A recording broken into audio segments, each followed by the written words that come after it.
J'ai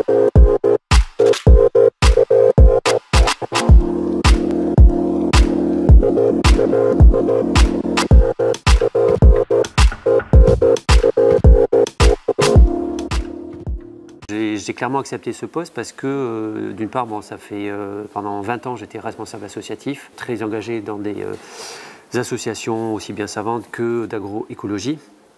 Et puis maintenant que je suis devenu maire, je souhaite continuer à la fois ce militantisme, mais un militantisme qui est intégré aux dynamiques des politiques publiques.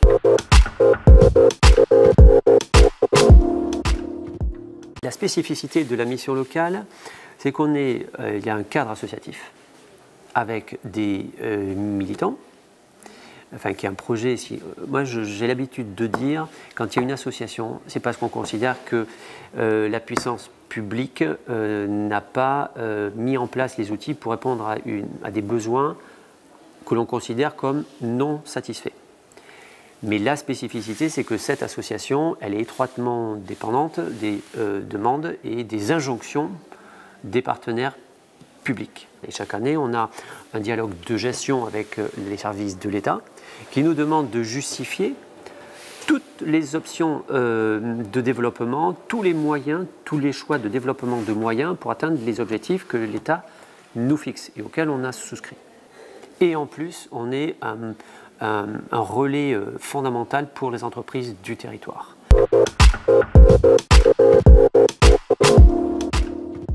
J'ai l'habitude maintenant de dire que la mission locale, c'est un espace de maturation sociale, individuelle, collective et professionnelle. Parce que on entend trop de discours qui disent pourtant il y a du boulot et hélas, voilà, c'est un discours que l'on entend trop, les jeunes ne veulent pas travailler. Ça, clairement, c'est un discours qui se fonde sur une méconnaissance profonde de la réalité sociale des jeunes. Et la mission locale, elle accompagne de A à Z, on identifie des jeunes qui parfois ont décroché depuis plusieurs années, à essayer de positionner le jeune sur des postes existants sur le territoire. Et bien nous, voilà, c'est tout ce travail de maturation qui est fait par les salariés de la mission locale. C'est une institution qui travaille au quotidien avec ferveur et rigueur pour le territoire. Mais que ce travail-là n'est pas assez reconnu. Et pour qu'il soit reconnu, il faut que nous puissions nous intégrer aux politiques publiques à notre juste place, faire reconnaître auprès des acteurs locaux et notamment des élus locaux le service public qui est assuré par délégation par la mission locale et que la mission locale a vocation à être un partenaire fort des politiques publiques, mais on peut apporter une véritable valeur ajoutée sur la question de l'habitat, de la mobilité et des politiques sociales sur le territoire. Et de la politique économique, puisque les entreprises ont besoin de nous, on est sollicité chaque jour.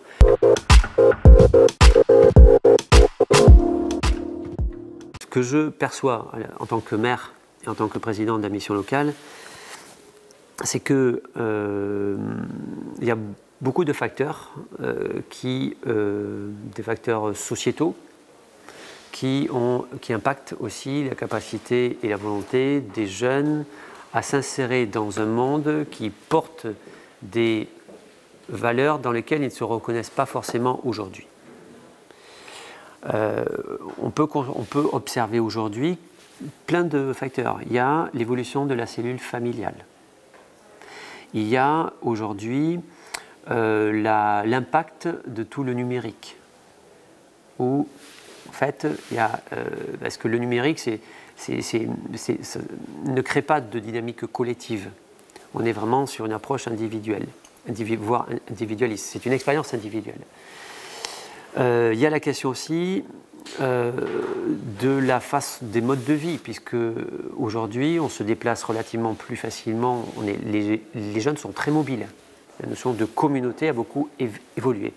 Et elle ne se fonde plus guère aujourd'hui sur le travail, tel que nous on s'est bâti socialement et éducativement parlant depuis des décennies, mais sur des envies qui peuvent être éphémères. mais qui sont une réalité sociale. Donc pour nous, au niveau de la mission locale, on est en permanence à essayer de leur donner des clés pour s'émanciper.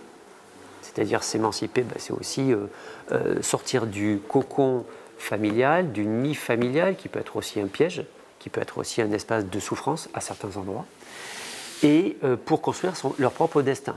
Et dans une société qui, convenons-en, et ne propose pas non plus de perspectives joyeuses et sereines à notre jeunesse, c'est très difficile pour des jeunes de se projeter. Et sachant que pour se projeter, il faut avoir des repères, que les repères sociaux ont beaucoup évolué, qu'on est dans une logique de l'immédiateté, que les jeunes sont aussi dans une logique de zapping, et donc qui fait que nous, on est un espace un espace de sérénité. On doit être un phare pour les jeunes, mais pour travailler avec eux. Nous ne sommes pas dans des postures descendantes où on donne des injonctions aux jeunes. Ici, on accompagne la jeunesse pour s'insérer socialement. Et le socialement, ce n'est pas que l'emploi, c'est aussi comment on vit, comment on habite sur le territoire.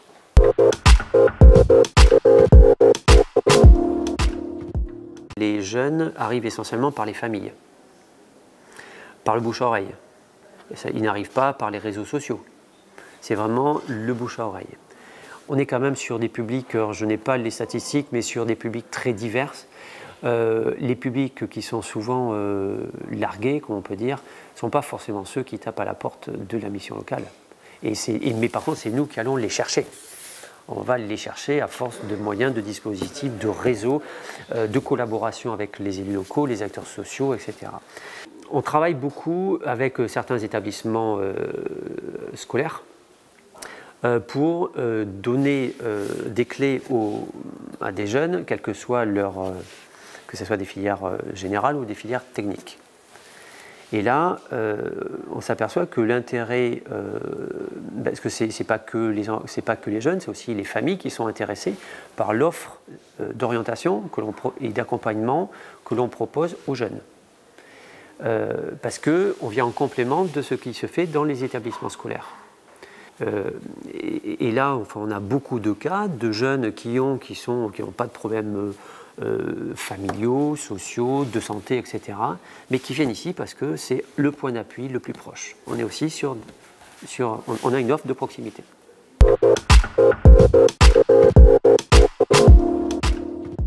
Je crois en la capacité des hommes et des femmes à créer leur propre destin en relation avec l'autre. Je crois que personne n'est jamais condamné. Mon parcours, moi, je n'ai jamais été un élève brillant, jamais. J'ai eu vraiment de grosses difficultés. Mais il a suffi de 2-3 rencontres déterminantes pour qu'un jour je découvre que je pouvais aller à l'université. Puis un jour j'ai découvert que je pouvais faire un master. Puis un jour que je pouvais faire une thèse. Et c'est grâce à ces 2-3 personnes, à cette bienveillance, à cette exigence de ces 2-3 personnes qu'il y a eu des déclics, quelques coups de pied au cul aussi, pour m'engager, pour oser prendre des responsabilités associatives alors que j'avais très peur de m'exprimer en public. Dès l'âge de 18 ans, voilà, à un moment donné, j'ai accepté, j'ai osé faire preuve d'audace. Et je me suis rendu compte que la vie est substantiellement généreuse du point de vue à partir du moment où on ne succombe pas à ses propres peurs. Et puis, j'ai toujours eu, avec mon parcours associatif et professionnel, j'ai toujours eu cette obsession d'aller voir celui que je ne connais pas ou qui ne me ressemble pas. Et donc, c'est parce qu'il y a des jeunes la jeunesse que je ne connais plus, parce que je suis déjà passé de l'autre côté.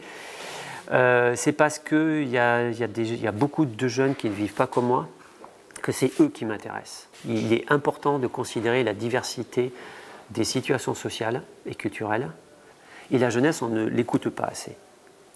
Et je crois en la jeunesse, je crois en cette diversité, je crois en l'innovation, je crois en la folie de la jeunesse, pour peu ensuite qu'elle ait les clés pour prendre appui sur nous et puis bâtir son propre destin. Et c'est pour cela que je me suis engagé.